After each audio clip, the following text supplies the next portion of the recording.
Otep pas tous, bien-aimés frères et sœurs. Je reviens encore sur euh, le Congo-Brazzaville. Vous savez, c'est, j'ai parlé tout dernièrement de la possibilité pour le Congo de rentabiliser le port de Pointe-Noire. Il y a maintenant une route goudronnée Brazzaville-Pointe-Noire. Il y a une route qui va aussi Brazzaville jusqu'à Ouesso. Et donc, il faut rentabiliser ça. Ce n'est pas avec les petits voyages, les voyageurs congolais, là, que ça va être rentable. Non. C'est avec le transport des biens. Eh oui, c'est ça qui rapporte l'argent. C'est pour ça que dernièrement, je disais que le Congo devrait négocier avec des pays comme le Centrafrique, avec le Tchad, avec la RDC, pour que l'essentiel des matières premières de ces pays puisse passer, qu'elles soient transformées ou brutes, que ça puisse passer par le Congo-Brazzaville, et notamment en utilisant le port de Pointe-Noire. Comme il y avait à l'époque, vous savez, il y avait un chemin de fer euh, qui venait jusqu'à Dolisie, en passant par Makabana et en venant de Mbinda, je crois, au Gabon, pour transporter le manganèse.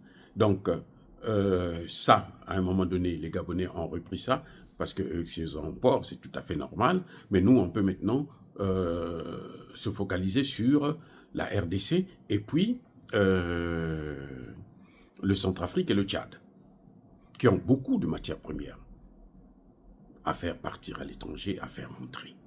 Vous savez, la construction seulement du grand aéroport de Bangui, hein, qui sera parmi les meilleurs aéroports d'Afrique, et notamment d'Afrique centrale, eh bien, ça va demander beaucoup de marchandises qui doivent entrer et sortir. Eh oui, si vous avez un bon port, si vous gérez bien votre port, j'ai déjà dit que ce port de Pointe-Noire doit revenir à l'État congolais. Voilà, ça peut pas être là. C'est pas normal que ça puisse être la propriété de Bolloré. Non. Bolloré n'a qu'à repartir en France, prendre les ports de Paris. Mais là, à Pointe-Noire, là, c'est notre souveraineté. Nous devons reprendre ce qui nous appartient.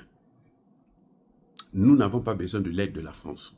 Je répète encore, nous n'avons besoin ni de la France, ni du Fonds monétaire international, ni de la Banque mondiale pour s'en sortir. Nous avons besoin seulement des gens qui vont mettre en œuvre des politiques sous-régionales qui sont lucratives. Ouais. À commencer déjà par le port seulement de Pointe-Noire. Donc, je disais que entre Brazzaville et entre Kinshasa et Pointe-Noire, si nous gérons bien les choses, ça peut générer plus de 7 milliards de dollars chaque année. Vous multipliez ça par 60 000, vous allez comprendre que c'est beaucoup d'argent. Maintenant, entre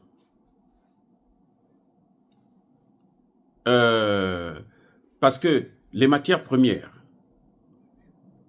du Centrafrique et du Tchad qui passent par le port de Douala, qui est en difficulté parce qu'il y a des Camerounais qui sont en train de mettre les choses vraiment à plat. Donc, ce qui serait judicieux pour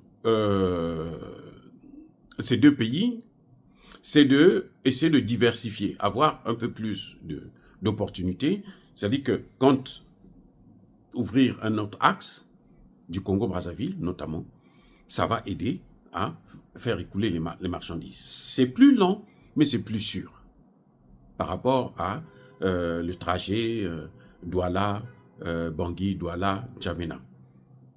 Ce serait plus facile par le Congo, plus sûr. Parce que plus ça prend du temps, plus le produit, quand il arrive à destination, il coûte plus cher.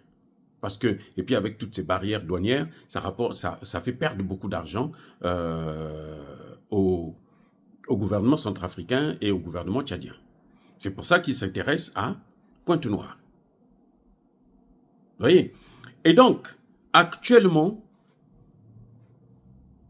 le port de Douala rapporte à l'État camerounais 5% de son PIB, ce qui est l'équivalent de près de 340 milliards de francs CFA. Donc, si le Congo peut avoir ces marchés, eh ben, c'est 340 milliards de francs CFA qui vont rentrer dans les caisses du Congo. Et là, c'est juste un problème, c'est que c'est dans la situation actuelle où le Centrafrique et le Tchad n'ont pas encore commencé à vraiment relancer leurs économies. Ce qui est en train de venir. Et ils sont en avance par rapport au Congo, Brazzaville. Ça, il faut le reconnaître. Donc, ça est en train de venir, mais alors avec une force, puisque je vous ai déjà dit que Bangui va abriter une banque des BRICS en Afrique centrale. Ce sera le seul pays. Donc, il y aura de gros investissements qui sont en train de venir au Centrafrique. Parce qu'on s'est rendu compte que le Centrafrique, en fin de compte, est aussi riche que des pays comme la RDC. Donc, il y a tout, ou presque. L'uranium, manganèse, pétrole, il y a tout. L'or, diamant, ainsi de suite. Et tout ça, que ce soit transformé sur place, ce qui serait mieux, parce que ça va créer des emplois au Centrafrique. D'ailleurs, vous savez que le Centrafrique s'apprête à recevoir plus de 30 000 employés étrangers pour les grands projets qui vont être développés. Ce n'est pas n'importe quoi. Et ça, c'est dans un premier temps. Donc, ça va aller jusqu'à plusieurs millions d'employés pour développer tout le pays. Et si nous nous positionnons, c'est une affaire de diplomatie, il faut travailler. Au lieu d'être là, se balader par-ci, par-là, en France, en Occident, ça n'a rien apporté, ça n'apportera. Et de toutes les façons, là-bas, ils n'ont que l'air et le vent. Vous allez aller demander quoi? L'argent, mais l'argent que la France utilise là, l'argent que la France vous donne là, c'est votre argent, ce sont nos devises. C'est avec ça qu'elle joue. Elle nous parle de dette, d'aide au développement. Non, en fait, c'est notre propre argent. Donc, il faut maintenant mettre une diplomatie économique en marche pour pouvoir gagner ces marchés-là. 340 milliards de francs CFA pour Centrafrique et Tchad, dans l'état actuel des choses, où on est encore à l'étape de projet. Mais quand on va commencer à réaliser ces projets, quand on va finaliser ces projets, dans 10, 15, 20 ans, c'est beaucoup d'argent qui va circuler entre cette zone-là. Deuxième point, il y a l'autre aussi, la RDC. Si on renforce, on n'a pas besoin même de gêner le port de Lobito, mais si nous mettons un pont entre Brazzaville et Pointe-Noire, si nous rétablissons les routes entre le sud du Congo et une partie du sud de la RDC, sud-est de la RDC, écoutez, ce sera évident. Vous voyez, ce sera évident. C'est-à-dire qu'on n'aura même pas besoin de négocier. On va abandonner Lobito pour Pointe-Noire, pour Brazzaville. Et c'est encore d'autres opportunités, c'est encore des emplois qui sont créés. Et puis bon, le Congo avance. On avance tous ensemble. Voilà, donc je crois que les autorités congolaises ont une matière là à réfléchir au lieu de continuer à aller s'agenouiller devant le FMI.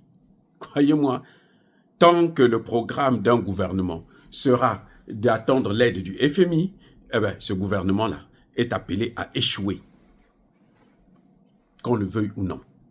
Quels que soient les milliards que le FMI peut vous donner, ce sera pour vous écraser encore plus. Laurent Désiré Kabila a géré la RDC pendant 3 ans et il a refusé l'aide du FMI. On lui a dit que, monsieur, vous allez seulement passer 3 mois si vous n'avez pas notre aide. Il a refusé et le voilà aujourd'hui. Il a passé 3 ans avant qu'il ne soit assassiné. Le Mali, actuellement, est sous pression de la Banque mondiale et du FMI pour qu'il puisse accepter l'aide du FMI. Le Mali refuse. Il dit, je n'en ai pas besoin.